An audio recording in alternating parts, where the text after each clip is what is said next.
Alright. अच्छा जी, हमारे पास अब ये ना लिखा हुआ है, marketing objective must be smart. तो ये आपको आगे भी हम पढ़ेंगे, लेकिन यहां पर भी हम इसको समझ लेते हैं कि स्मार्ट से मुराद है, एस फॉर स्पेसिफिक है, मेरे नोट्स में लिखा होगा, अभी यहाँ नहीं लिखा। एम फॉर मेजरेबल है, ए फॉर अचीवेबल है, आर फॉर रियलिस्टिक है, टी फॉर टाइम है इधर। तो इसका मतलब है, अगर आप मार्केटिंग ऑब्जेक्टिव बनाते हैं, सेट करते हैं, तो एक तो ये कि वो स्पेसिफिक होना चाहिए। मतलब ये कि बताएं कि आपका मार्केटिंग ऑब्जेक्टिव किस एरिया में, आप 3 प्रोडक्ट में डील करते हैं, तो हमने सेल्स बढ़ानी है 10%, भाई किस प्रोडक्ट की बात हो रही है, स्पेसिफिक ये है। मेजरेबल क्या है कि आप ये बताएं कि सेल्स कितनी, सेल्स बढ़ानी है, ये कोई बात ना हुई। बताएं सेल्स 10% बढ़ानी है, 5% बढ़ानी है, 20% बढ़ानी है, ये हो गया। तो मेजरेबल तभी होगा ना जब क्वांटिटी लिखेंगे। अचीवेबल ये कि भाई आप, क्या आपके पास रिसोर्सेज हैं भी इसको अचीव करने के। रियलिस्टिक, अचीवेबल तो अच्छा, रियलिस्टिक क्या है कि भाई प्रैक्टिकली उसको अचीव करना मुमकिन है। और टाइम का मतलब है आपने टाइम फ्रेम भी देना है कि ये ऑब्जेक्टिव आप चाहते हैं इस प्रोडक्ट की सेल्स को 10% इजाफा करना 2 सालों में या 3 सालों में। तो ये हम इसको वैसे बाद में भी पढ़ेंगे, स्मार्ट ऑब्जेक्टिव। अच्छा, क्योंकि चैप्टर 4 में काफी डिटेल में है। तो बहरहाल मैंने आपको बताया, तो ऑब्जेक्टिव स्मार्ट होने चाहिए। और ये जो मार्केटिंग ऑब्जेक्टिव है, ये बिजनेस के ऑब्जेक्टिव के साथ मैच करने चाहिए। आपकी बिजनेस का ऑब्जेक्टिव है ग्रोथ, और आपने मार्केटिंग में जो आपका मार्केटिंग ऑब्जेक्टिव है वो आपने रखा हुआ है गुड ब्रांड इमेज। तो गुड ब्रांड इमेज के चक्कर में आपने प्राइस को ज्यादा रखा हुआ है और लोग कम ले रहे हैं, तो बिजनेस ग्रो तो नहीं करेगा, ये ऑपोजिट चला गया। मार्केटिंग ऑब्जेक्टिव रखा है कि प्राइस ज्यादा रखेंगे, क्वालिटी अच्छी है तो इमेज अच्छा आएगा।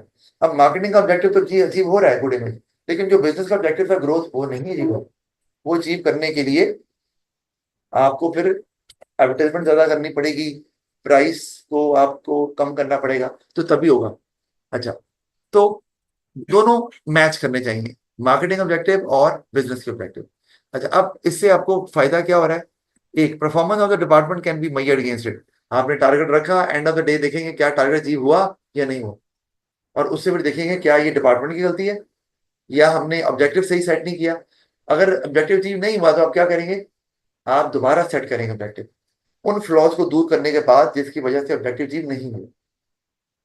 और अगर अचीव हो गया फिर क्या करेंगे? इसका मतलब बिजनेस परफॉर्म वेल, आप नया नया टारगेट रख लेंगे आगे। अच्छा, फिर प्रोवाइड डायरेक्शन, ये भी बताया था आपको कि एक जो मार्केटिंग ऑब्जेक्टिव है, अगर आपको पता है, जैसे मैंने कहा आपने इमेज को इम्प्रूव करना है, तो हर एम्प्लॉय को अपना रोल पता चल जाएगा, क्योंकि उस मार्केटिंग ऑब्जेक्टिव से आप इंडिविजुअल टारगेट भी बना सकते हैं। जैसे इमेज बेहतर करना है ना, तो सेल्स स्टाफ का क्या ऑब्जेक्टिव हो सकता है? ये आपने हर जो क्लाइंट है उसको प्रॉपरली एंटरटेन करना है, make the customer feel feel more valuable, पूरा टाइम में इमेज अच्छा करना है, उसका काम ये होगा। ठीक है, तो इसका मतलब है जब ऑब्जेक्टिव होता है तो उसको आप ब्रेक डाउन करके इंप्लॉइज को भी बता देते हैं, और एम्प्लॉइज को पता भी चलता है यार इमेज अच्छा करना है, इसका मतलब कि हमें टेम्परामेंट लूज नहीं करना, पूरी सर्विस देनी है, कंप्लीट इन्फॉर्मेशन देनी है। हमारी फेवर में नहीं भी जा रहा प्रोडक्ट अगर, तो बताना है इसमें ये फ्लॉ है, ये आपके लिए सूटेबल नहीं है, आप दूसरे वाला प्रोडक्ट ले सकते हैं, बट अगर, तो फिर एम्प्लॉय को अपना रोल क्लियर होगा हमें क्या करना है। अब जैसे कई जगह पे टीचर्स है ना, अब कई जगह ए लेवल में अगर बात करूँ, नाम नहीं मैं लेता, तो वहां पर ये है कि टीचर, बच्चे बच्चे उनके कस्टमर्स हैं ए लेवल में, तो वो बच्चों को ना ज्यादा सख्ती नहीं करते बच्चों के साथ, बच्चों को रिलैक्स रखा हुआ है और माहौल भी दिया हुआ है। अच्छा, आप समझते हैं कैसा माहौल है? वो दिया हुआ है, और बच्चे क्लास में आ रहे हैं, नहीं जा आ रहे हैं, बॉदर नहीं कर रहे, टीचर अटेंडेंस लगा रहा है। अब मैनेजमेंट को, अब टीचर का काम तो नहीं है बच्चे को ढूंढ के लाए, मैनेजमेंट को सबमिट भी करा रहा है अटेंडेंस, लेकिन वो बॉदर नहीं कर रही। तो फिर टीचर को भी समझ आई थी कि इनका काम है कि कस्टमर, उनके लिए स्टूडेंट कस्टमर हो गया, वो छोड़ के ना जाए। कि वो होता क्या है, जब तक आप ओ लेवल में होती है ना, तो उनके कस्टमर होते हैं आपके पेरेंट्स, तो वो पेरेंट्स को पूरा अटेंड करते हैं, और आपको भी खींच के रखा होता है क्योंकि पेरेंट्स कहते हैं खींच के रखे हैं। लेकिन जब ए लेवल में आते हैं तो आपका ओपिनियन चलता है, आप कहते हो फादर या मदर से मैंने इस कॉलेज में पढ़ना है, तो वहां कस्टमर आप बन गए। तो वहां उन्होंने कहा यार इनको रिलैक्स रखो, हमारा काम है कि ये छोड़ के ना जाए, एडमिशन ज्यादा से ज्यादा हो, तो तभी हमारा रेवेन्यू और प्रॉफिट बढ़ेगा। तो फिर आपने जब ये टारगेट रखा तो टीचर को भी समझ आ गया, बच्चों को ईजी रखना है, जो पढ़ता है पढ़े, जो नहीं पढ़ता ना पढ़े। बच्चा अगर क्लास में आकर बैठ गया तो उसका थैंक यू कह दें, नहीं बैठ रहा तो कोई बात नहीं, उससे पूछे ना। तो इसका मतलब है आपने जो टारगेट रखा, एम्प्लॉयज भी उसी हिसाब से अपने आप को अडॉप्ट कर लेते हैं, उनको डायरेक्शन मिल जाती है। ऑल दो एग्जाम्पल बड़ी फजूल दी है, क्योंकि आप भाई एक टीचर है और आपने बच्चे का करियर बनाना है, तो आप ये कैसे कर सकते हैं कि भाई ठीक है पेरेंट्स को इन्फॉर्म नहीं करें, लेकिन मैं बिजनेस की बात कर रहा हूँ। क्योंकि आजकल जितने एजुकेशन एजुकेशन इंस्टीट्यूशन हैं सब बिजनेस ही चला रहे हैं। अच्छा खैर, तो एम्प्लॉयज क्लियर हो जाते हैं कि हमारा क्या रोल है, वरना टारगेट रख दिया, अब एम्प्लॉय को समझ नहीं आ रही हमारा क्या रोल है, हमें क्या करना है, what would be our role to achieve that target. तो उनको ये इस तरह से ऑब्जेक्टिव जब सामने है तो वो अपने या तो उन्हें टारगेट दे दी जाते हैं या उन्हें समझ आई थी हमें क्या करना है। अच्छा, इस तरह अगर हम एक और टारगेट लें, आप कहते हैं जी सेल्स इंक्रीज करनी, सेल्स को इंक्रीज करना चाह रहे हैं 10%, हम 6 महीने में जाते हैं 10% सेल बढ़ जाए। तो एम्प्लॉय को टारगेट दे दिया कि आपने जो आपका क्लाइंट आपके पास आता है उससे आपने सेल्स ज्यादा करवानी, या उसे कहें कि और कस्टमर्स भी लेके आए। होता है सर, आप प्लीज कोई नया बिजनेस खुला हुआ है कि सर आप और भी रेफर करते हैं दूसरों को भी, काम होता है ये। अच्छा, जी जी उठा लें। अच्छा, अब इसी तरह आप ये भी गौर करें कि अगर आपका आपने बिजनेस स्टार्ट किया, आपका मार्केटिंग ऑब्जेक्टिव ये है कि एटलीस्ट एक इमेज तो बन जाए, लोग आपकी प्रोडक्ट नहीं ले रहे। आजकल मॉडर्न वर्ल्ड में इमेज से प्रोडक्ट लिया जाता है, यानी कि पहले से एक ब्रांड अवेयरनेस होती है आपको। कोई नया ब्रांड आता है तो आप नहीं लेते। आप अभी किसी आइसक्रीम पार्लर में जाए तो सात बड़ी दुकान जहां आप नहीं जाते या जो फेमस नहीं है, वो अपनी आइसक्रीम लेके आ जाए, सर जी टेस्ट करने। अब उसको वर्कर को उनको बताया था कि हमारा टारगेट है अभी कस्टमर काबू करने, उसके लिए फ्री भी देना पड़े तो कोई बात नहीं, आप सर जी ले लें, फ्री है कोई मसला नहीं। आप अगर एक दफा और भी कहेंगे ना यार एक और ले आओ, वो ले आएगा। जबकि वो वर्कर है, वो तो उसके पैसे तो नहीं लग रहे, लेकिन उसे पता है कि मैंने कस्टमर को कन्विंस करना है। और सर कैसा लगा है? सर आप कुछ आप ना बाय करें, बता दें टेस्ट कैसा लगा। तो हम पाकिस्तानी नेचर हम तो ले लेते हैं, चलो फ्री में मिल रहा है ठीक है। एनीवे, तो वो आपके एम्प्लॉयज को स्ट्रीम लाइन कर लेते हैं, उन्हें पता चल जाता है हमारा क्या रोल होगा, उससे एम्प्लॉय मोटिवेटेड रहता है कि मुझे पता है मेरा क्या रोल है और मुझे अप्रिसिएशन कैसे मिलेगी, प्रमोशन कैसे मिलेगी, सैलरी में रेज कैसे मिलेगा। अच्छा, इसी तरह आप किसी ग्रोसरी स्टोर में चले जाएं तो वहां पर वो जो लड़कियां खड़ी होती हैं डिफरेंट वो कलर के ड्रेसेस में, अगर लिप्टन के शेल्फ के सामने खड़ी है तो वो येलो कलर में खड़ी होगी। अच्छा, अब वो उनको भी दिया जाता है ये कार्ड कि हमने सेल्स बढ़ानी है, तो आप पास से भी गुजरेंगे तो कुछ ना कुछ आपको बताएंगे जी नई ऑफर आई है हमारी, कि सर मैडम ये ट्राई करके देख लें आप। तो उन्हें पता है कि हमें हमारा ऑब्जेक्टिव ये और ये अचीव होगा तो हमें भी उसके साथ रिवॉर्ड मिलेगा। अच्छा, फिर है help business form effective marketing strategies. Strategy क्या होती है? स्ट्रेटजी एक्शन प्लान होता है जिससे ऑब्जेक्टिव अचीव करते हैं।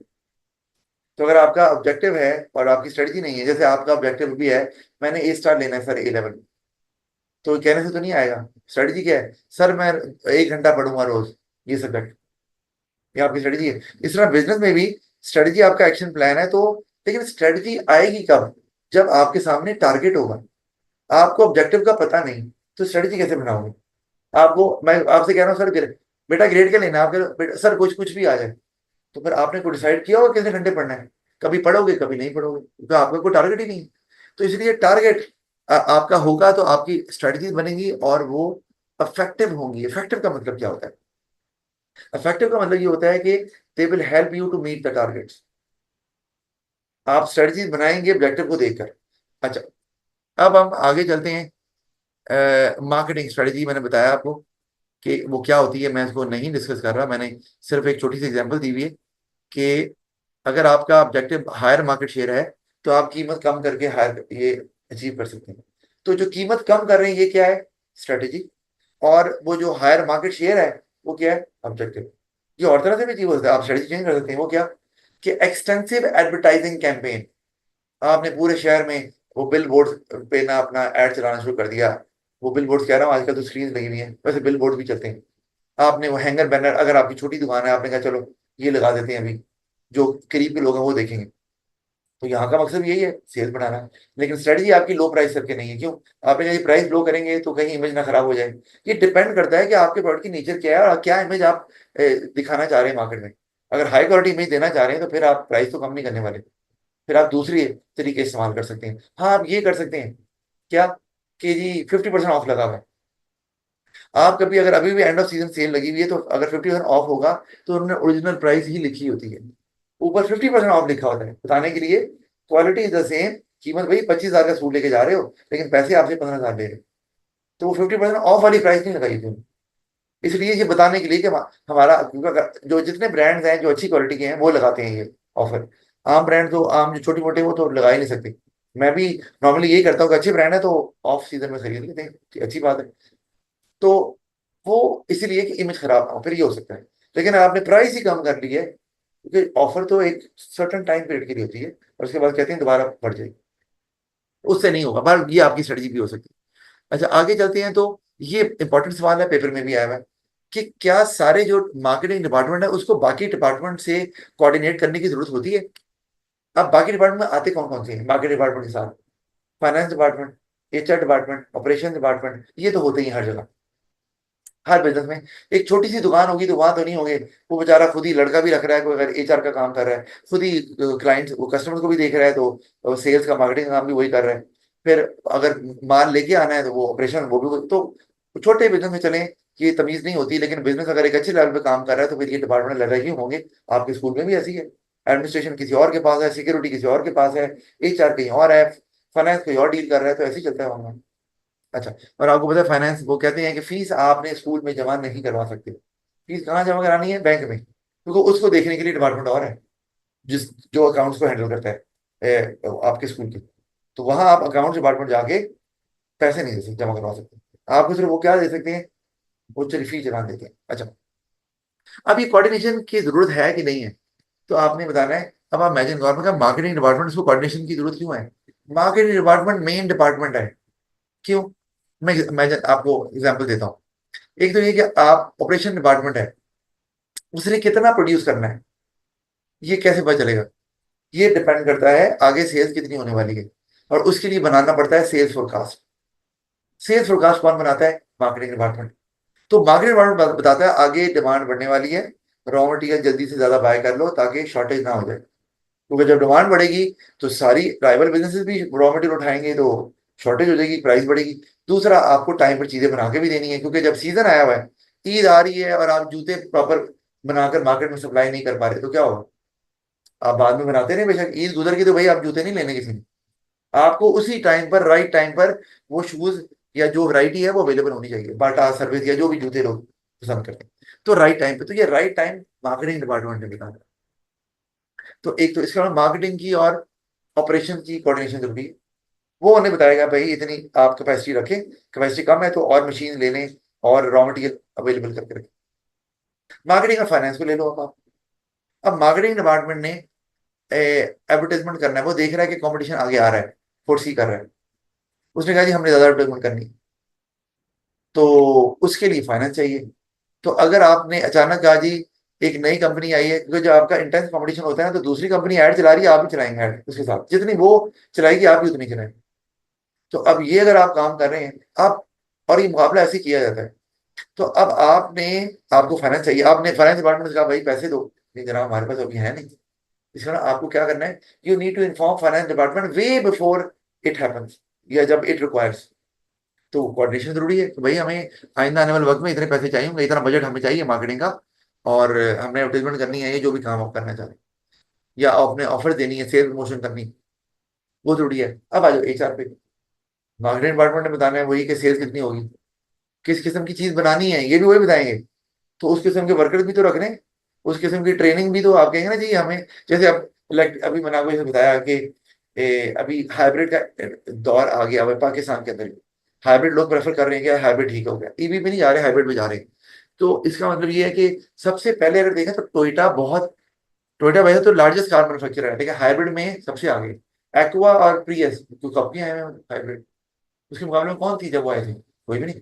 ये तो अब जाके हाइब्रिड बाकी गाड़ियां में नजर आ रही थी, लेकिन वो ईवी में पीछे ही है वैसे टोयोटा वाले, लेकिन उन्हें पता है कि अभी यहाँ पर पाकिस्तान में ऐसा कुछ है ही नहीं, तो हमें जरूरत नहीं है अभी करने की कुछ, लेकिन बाकी फर्म जरूर लेके आ रही। तो आपको ये देखना है ट्रेंड क्या है और बताना है, और उस हिसाब से आपको अगर यहाँ प्रोडक्शन करनी है तो आपको फिर ईवी इंजीनियर भी चाहिए, उस किस्म की स्किल्ड लेबर भी चाहिए।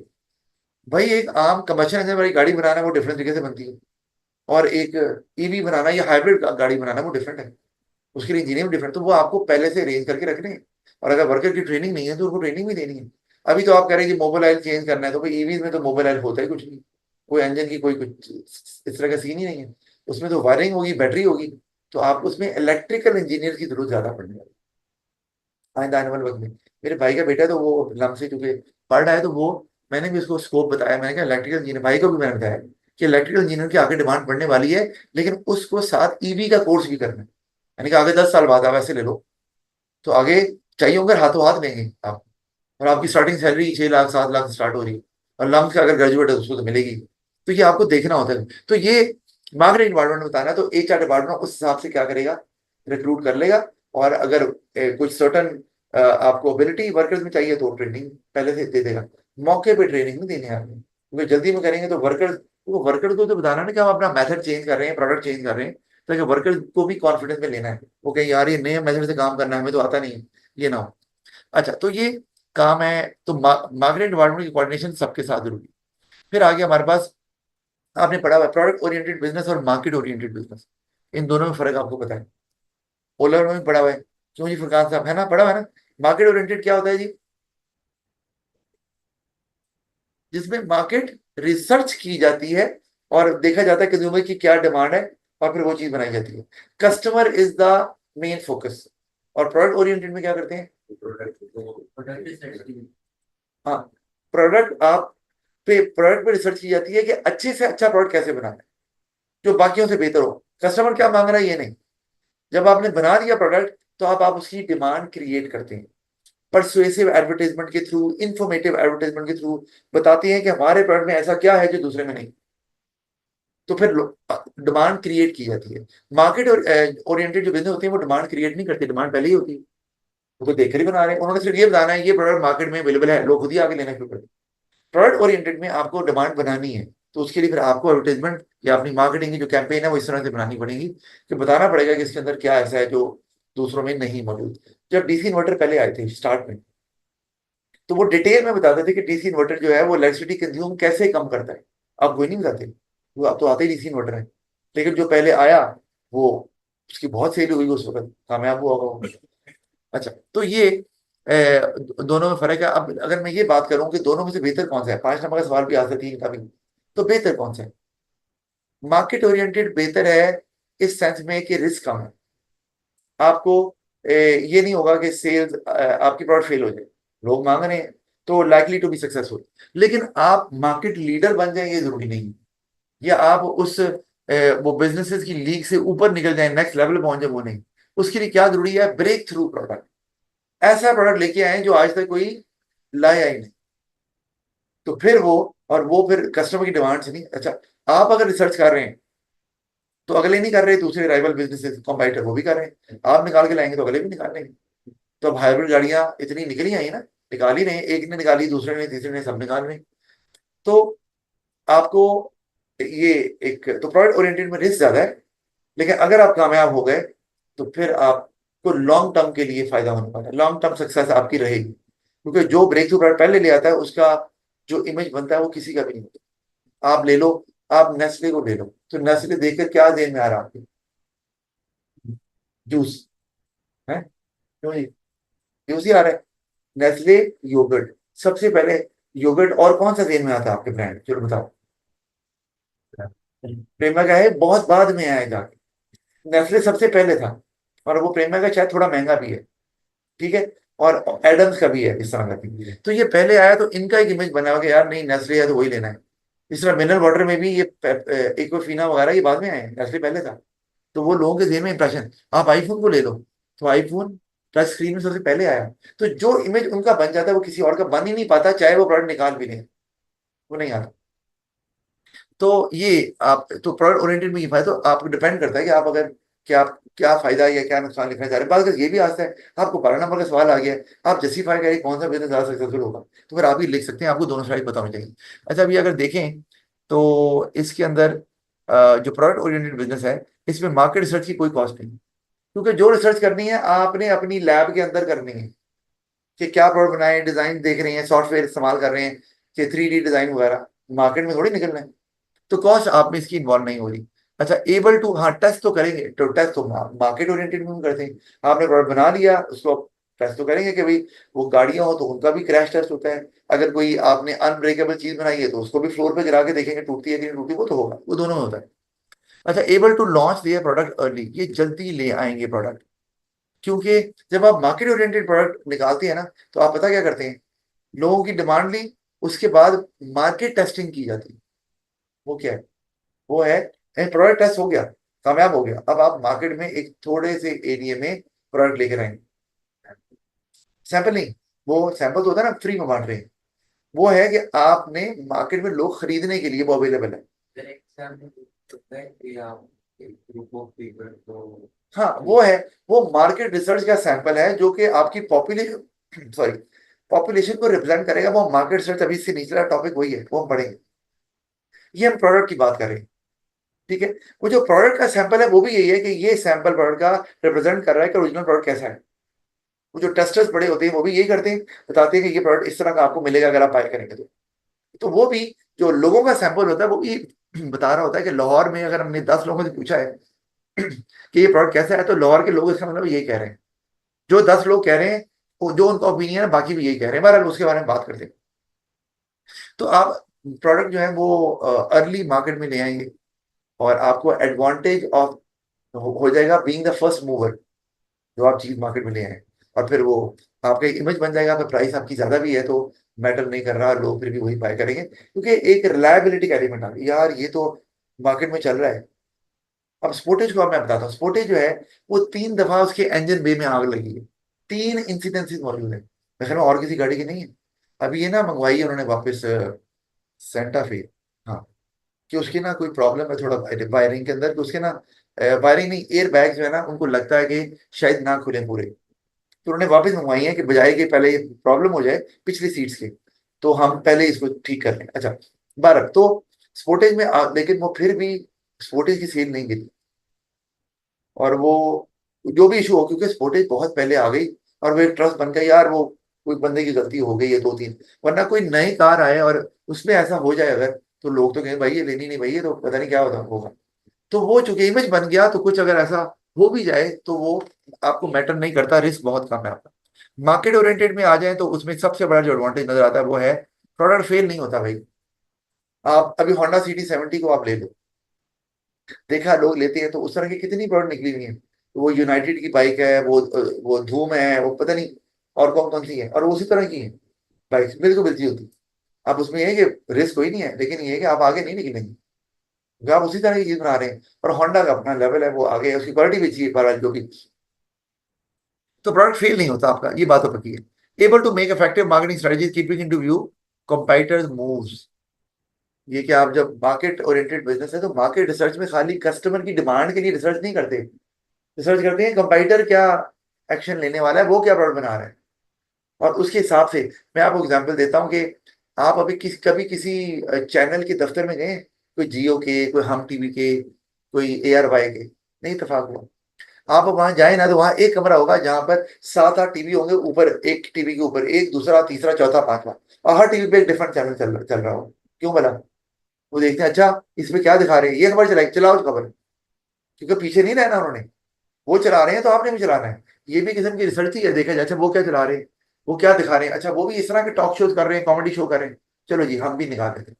चलेगा आपका भी, लेकिन आप उनसे अलग नहीं, डिस्टिंक्टिव आपकी एंटिटी नहीं बनेगी कि आप कुछ डिफरेंट कर रहे हैं। उस तरह की है। फिर कॉमेडी शो किसी एक ने शुरू किया, वो हंसबे हाल पहले शुरू किया गया था, मुझे याद है, वो दुनिया टीवी पे, उसको देख के फिर बाकी चैनल ने भी वो शुरू कर दिया। अच्छा, तो वो आप अब ये मार्केट ओरिएंटेड बिजनेस कंपाइटर्स को भी जानकर आप बना रहे हैं, उससे एक ही फायदा तो जरूर है कि आप कंपाइटर से पीछे नहीं रहेंगे, वो जो कर रहे हैं आप भी साथ साथ वो करते जा रहे हैं। अच्छा, अब आप ये देखो कि एबल टू, अच्छा ये तो अफेक्टिव स्ट्रेटजी की वो स्ट्रेटजी जिससे आप कंपाइटर को टफ टाइम दे सकें, और आपकी सेल्स भी अ, नीचे ना ड्रॉप ना करें बल्कि ऊपर जाए। ये कम से कम उतनी मेंटेन तो हो। Able to make constant changes in the product based on consumer feedback. ये भी कंज्यूमर जो फीडबैक दे रहा है उसके हिसाब से आप इंप्रूवमेंट भी लाते जा रहे हैं। जैसे मैंने कहा भी कि चैंगान का जो नया फेसलिफ्ट आया, उन्होंने कहा यार ये इंटीरियर वाइट है तो चेंज करो, लोग ही कहते थे। और वो आजकल चूंकि यूट्यूब चैनल आ गया तो उसमें लोग ना रिव्यू देते हैं, कार रिव्यू, तो उसमें कंज्यूमर रिव्यू भी आता है। एक तो वैसे कर रहे हैं ना, तो वो भी हाँ जी कार गंदी है, या जो भी करते हैं चलता करते हैं, तो ये आ रहा होता है। बहरहाल मैंने तो ये कर दिया था, वो रेड वो कवर ही चढ़ा दिया उसने, ये ताकि गंदा हो ही ना। और मेरा चूंकि वो उस तरह से मैं जरा एहतियात करता हूँ तो मेरी उस तरह से गंदी नहीं हुई, लेकिन उन्होंने चेंज कर दिया फिर। तो कंज्यूमर की फिर ये कि 7 सीटर, उन्होंने कहा जी ये क्या बात ही, 7 सीटर क्यों नहीं है टॉप ऑफ द लाइन के अंदर, वो होनी चाहिए। तो वो डालें, क्योंकि परसेंटा फे भी है, फिर फॉर्चूनर भी है, अगर आपने मुकाबला करना है तो फिर आप उस, वो तो सीटें थे उन्होंने वो भी दे दिया। और भी चीजें चेंज की उन्होंने। पहले वॉइस कमांड नहीं था, वो शायद वो दे दिया उन्होंने, एक वेरिएंट में था एक में नहीं था। तो ये आपको फायदा होता है, आपका प्रोडक्ट इंप्रूव होता रहता है। अच्छा, it is very useful in fast changing volatile consumer market. एक मार्केट जिसमें बहुत तेजी से चेंजेस आती हैं। आपकी मोबाइलों की मार्केट है, लैपटॉप को ले लो, गाड़ियों को ले ले, तो इनमें चेंजेस जल्दी आती हैं, तो आपको मार्केट सर्च करते रहनी है ताकि आप वो इम्प्रूवमेंट लाते रहें। अब आईफोन बहुत जल्दी नहीं लाता, अपने लॉन्च करता है फोन, बहुत ज्यादा टाइम नहीं लेता, और जैसे ही वो लॉन्च होता है पिछले वाले की प्राइस गिर जाती है। और ये बड़े तेज हैं, उससे ये भी है कि नया आया और कोई नए सॉफ्टवेयर हैं वो उसी पे चलेंगे, पुराना जो है ना वो स्लो हो जाएगा। भाई इतना स्लो आईफोन होता तो नहीं मुझे, क्यों ये होता है फुरकान साहब? आइडिया नहीं, मैंने कहा आप इस्तेमाल करते हो शायद पता हो आपको। होता है, लेकिन शायद सुना ये है कि आम मोबाइल से कम स्लो होता है, लेकिन आप नई चीजें या नई गेम करेंगे तो प्रॉब्लम आपको आएगी उसके अंदर। ये गेम वाले बड़े तेज हैं, ये इनका ना आपस में एग्रीमेंट होता है कि गेम वो जिसमें आपकी मेमोरी भी ज्यादा ले, और आपकी जो क्या कहते हैं उसे, रैम है वो भी ज्यादा ले, तो ताकि पुराने मोबाइल पे ना चले। अब आपने कहा नई गेम खेलनी है, कैसे खेलें, नया मोबाइल लो, बड़े तेज हैं। फिर बैटरी को आप ले लो, बैटरी एक ओरिजिनल देते हैं, दोबारा नहीं देते। दोबारा लेनी है तो ए प्लस बैटरी कह लें, ए प्लस प्लस बैटरी बोल लें, वो देते नहीं, वरना देना शुरू कर दें तो लोग शायद नया मोबाइल ले ही ना। अगर मोबाइल आपका स्लो नहीं हो रहा और बैटरी की टाइमिंग ठीक है तो क्यों चेंज करेगा मोबाइल? तो बहरहाल ये तरीका उनका। तो बहरहाल मार्केट अगर वॉलेटाइल है तो आप प्रोडक्ट में इंप्रूवमेंट्स लाते जाते हैं साथ साथ। कब? अगर मार्केट ओरिएंटेड है। प्रोडक्ट ओरिएंटेड में आपको पता ही नहीं है कि आपका प्रोडक्ट जो है वो अब आउट ऑफ डेट हो गया है, अगर आप काम नहीं करें, क्योंकि आप मार्केट को देख ही नहीं रहे। अच्छा फिर, अच्छा ये एसेट लेड, ये आपने ओ लेवल में नहीं पढ़ा। एसेट लेड मार्केटिंग, एसेट से मुराद है आपकी स्ट्रेंथ। अब ये है mixture of both product oriented and market oriented. आपने याद रखना है, प्रोडक्ट ओरिएंटेड बिजनेस को प्रोडक्ट लेड अप्रोच भी बोलते हैं, और मार्केट ओरिएंटेड बिजनेस को मार्केट लेड अप्रोच भी बोलते हैं। वो मार्केट को फॉलो करते हैं, मार्केट में कॉम्पिटिटर्स होते हैं, कस्टमर्स होते हैं, वो प्रोडक्ट को फॉलो करते हैं कि हमने अच्छा प्रोडक्ट बनाना है। और ऐसे लेड अपनी स्ट्रेंथ देखो, आप जिसमें अच्छे हो आप वो बनाओ, लेकिन डिमांड भी देखनी है, यानी कि आपने डिमांड देखी, आपने कहा इसमें कुछ लोग हैं जो हाई क्वालिटी प्रोडक्ट मांग रहे हैं और कह रहे हैं हमें प्राइस मैटर नहीं कर रही, पर आप हाई क्वालिटी प्रोडक्ट में अच्छे हैं, तो आप कहेंगे यार हम लो प्राइस वाले प्रोडक्ट नहीं बनाएंगे, वो हमारी स्ट्रेंथ नहीं है। हम हाई क्वालिटी वाले बनाएंगे और सिर्फ उस ग्रुप ऑफ पीपल को देंगे जो वो मांग रहे हैं। आप बाकी जो मार्केट के सेगमेंट्स हैं उनको इग्नोर कर देंगे। तो रिसर्च करेंगे, लोगों को देंगे, लेकिन हर एक को नहीं देंगे। आप मैच करेंगे जो लोगों की डिमांड है, क्या वो आपकी स्ट्रेंथ से मैच कर रही है। इसी तरह अगर आपको एक ग्रुप में, आप कॉस्ट में बहुत अच्छे हैं, कॉस्ट कटिंग, जिस तरह चाइना है, तो चाइना ने सबसे पहले कहाँ जो है ना वो अपना बिजनेस फैलाया है? वो है डेवलपिंग कंट्रीज, जिसमें पाकिस्तान भी है। उन्होंने कहा कि यहाँ पर कॉस्ट मैटर ज्यादा कर रही है, तो पहले प्रोडक्ट बनाओ, उन लोगों की नीड पूरी करो, वांट पूरी करो जो कॉस्ट को प्रेफरेंस देते हैं। कॉस्ट कम रखो, चीजें दो भेजें, अब बनाएं। ये एक्सटेंशन जो है ना, ये तो खैर अब तो पुरानी हो गई ये। आप एक्सटेंशन लेने जाओ, चाइना के अलावा कोई एक्सटेंशन नहीं आती पूरी मार्केट में, पूरे पाकिस्तान में ही ले लो तो नहीं मिलेगी आपको। अब है कहेंगे इम्पोर्टेड, लेकिन पर है अच्छी, ये बहुत सालों से चल रही। तो अब वो आपको देखें ना, वो अब कॉस्ट कटिंग, वो कॉस्ट कम पे बनाना शुरू हो गए, और बनाते बनाते जब उन्हें लगा कि अब उनकी स्ट्रेंथ बेहतर हो गई है और क्वालिटी इंप्रूव कर गई, तो अब फिर उन्हें दूसरी दुनिया में भी, वो आपका अमेरिका को ले लो, यूरोप को ले लो, कनाडा को ले लो, उधर भी वो तैयार है देने के लिए। तो ये है एसेट लेड मार्केटिंग। अच्छा, और चाइनीज कंपनीज ने सही इसको यूज किया। फिर आ गया, अब अगर हम कहें ना तो चाइना क्या कर रही है? चाइना है good value for money, quality अच्छी है लेकिन प्राइस उससे, प्राइस से मैच कर रही है, और बाकी चीजों को कंपैरिजन के मुकाबले में उसकी प्राइस कम। सोसाइटल मार्केटिंग क्या है? एक ही हम इसको भी देख लें साथ ही, फिर आगे डिमांड सप्लाई है वो आसान है, वो हम देख लेंगे आगे। सोसाइटल मार्केटिंग क्या होती है? ऐसी मार्केटिंग जिसमें आप मार्केटिंग का इम्पैक्ट दूसरों पर भी देखते हैं। दूसरे मतलब सोसाइटी, आपने वो भी देखना है कि वो क्या इम्पैक्ट आ रहा है। आप जो है ना वो फर्ज किया कि रोड पे इलेक्ट्रॉनिक स्क्रीन पे कोई ऐड चला रहे हैं जो कि इतना फैमिली की देखने वाला नहीं है, तो आप उसको अवॉइड करेंगे कि यार ये बुरा है। अगर आपको अलाउ भी किया हो तब भी बात कर रहा हूँ, पाकिस्तान की बात नहीं कर रहा, बाहर की बात कर रहा हूं, तो आप कहेंगे नहीं ये दिखाना यहाँ सूट नहीं करता। अच्छा, और इसी तरह अगर आप वो ऐड चला रहे हैं और उसमें आपकी कोई रिलीजियस जो सेंटीमेंट्स है वो हर्ट हो रहे हैं, ठीक है, वहां पे फर्ज किया नमाजी का मजाक उड़ा रहे हैं, फिर से ये रोजेदार का कह रहे हैं फ्रॉडिया होता है, एग्जाम्पल दे रहा हूँ, और फिर दिखा रहे हैं कि यार ये गलत है नहीं, तो वो सेंटीमेंट तो हर्ट हो रहे हैं ना, कि लग रहा है कि यार से रोजा रखता है वो फ्रॉडिया ही होता है, क्या वो बेईमान होता है? तो आपने, और वो लोग जो देख रहे हैं उन्होंने वो बाय भी नहीं करना, लेकिन आपकी मार्केटिंग का इम्पैक्ट उन पे आ रहा है, तो आपने इसको भी देख रहे हैं। इस तरह आप जरूर से ज्यादा प्राइस चार्ज कर रहे हैं, वो भी इसी में आ रहा है कि यार ये हमारा इम्पैक्ट जा रहा है कि यार कंज्यूमर ले तो रहे हैं, लेकिन कई लोग नहीं भी ले पा रहे क्योंकि हमारी प्राइस बहुत ज्यादा है। प्रॉफिट जरूर कमाएं। अच्छा, ये कोई लीगल ऑब्लिगेशन नहीं है, लेकिन इंप्रेशन जाएगा कि यार ये एक्सप्लॉइट कर रहे हैं लोग। तो प्रॉफिट कमाएं, लेकिन जरूरत से ज्यादा अगर प्राइस रख देंगे तो फिर तो ये मुमकिन नहीं है। अब आईफोन जो लेगा 6 लाख रुपए का, वो सोसाइटल मार्केटिंग मैं कहूँगा नहीं पूरा उतर रहा। वो 6 लाख का मोबाइल नहीं हो सकता ना, जो भी डाल दें। उसका इस्तेमाल आपका एक एक हद तक ही आप इस्तेमाल कर सकते हैं। वो उसमें बैठ के गाड़ी तो नहीं बना सकते, या पकड़ के उड़ना तो शुरू नहीं ना करेंगे। वही काम करेगा जो काम मोबाइल करता है, थोड़ा बेहतर कर लेगा जो नहीं कर। तो बहरहाल उसके महंगे होने की एक वजह है और भी है, क्योंकि वो इम्पोर्टेड प्रोडक्ट है, वो यहाँ नहीं बन रहा। तो डॉलर अगर महंगा होगा तो फिर वो भी महंगा ही आएगा। और कीमत अभी जो आपने कहा $1000 का अगर है तो वो डॉलर में कीमत आ गई ना, कन्वर्ट होकर महंगा ही आएगा। अच्छा, तो आपको इसको इस्तेमाल करने से, मैंने अभी कहा आपको, कल भी बताया था, आपने मदरली लव शो कर रहे हैं अगर एड में, तो यूरोप में नहीं यहाँ चलेगा, वहां नहीं चलेगा। या यहाँ पर आप दिखा रहे हैं कि बहनों, जो बहनें हैं उनको आप जो है ना ज्यादा प्रेफरेंस नहीं दे रहे, एड में ही मैसेज कन्वे कर रहे हैं, और बेटे को गाड़ी लेके दे रहे हैं, या कोई नई गाड़ी और बेटा ले रहा है गाड़ी, बेटी को नहीं लेके दे रहे। ये भी सोसाइटल मार्केटिंग में आ रहा है। क्या इंप्रेशन दे रहे हैं आप, जो फीमेल काउंटर पार्ट है आपका सोसाइटी के अंदर, कि जी गाड़ी लड़कों के लिए होती है, लड़की के लिए नहीं। तो ये आपकी सोसाइटल मार्केटिंग, इसकी जो प्रवाह करेगा ऑफ कोर्स। अच्छा, इससे फायदा होता है, आपका इमेज बेहतर होता है, कि आप जो है ना वो माशरे में जितने मेंबर्स हैं उनको इक्वल वैल्यू देते हैं। अच्छा, बहरहाल डिमांड सप्लाई हम इसको फिर कल देख लेंगे, आज हमारा इतना ही काफी।